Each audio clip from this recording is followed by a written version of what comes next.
บ่เคยได้วันลมหนาวหนาวจนสะบั้นยอมยืนสั่นอยู่ข้างถนนหน้าที่ตำรวจเป็นสายปวดตากแดดตากฝนเพื่อระเบียบพี่น้องมวลชนสร้างถนน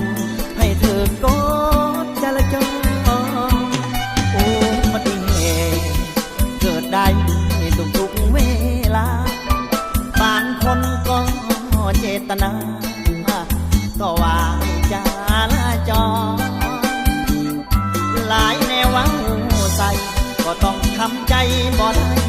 ย้อนขอโทษเถิดนะงามงอน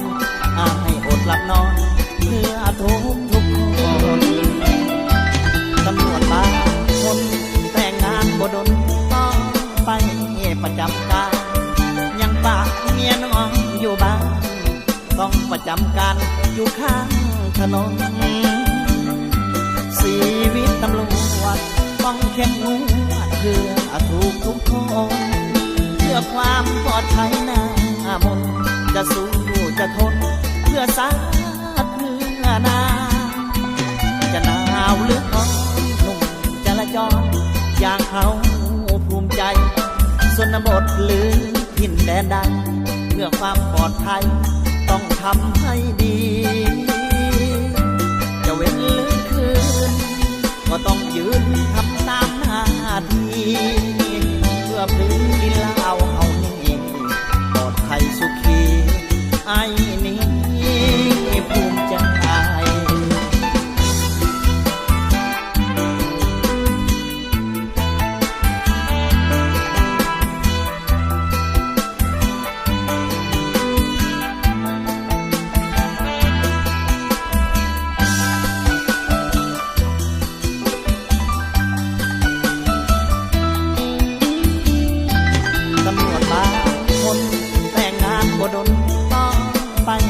ประจำการ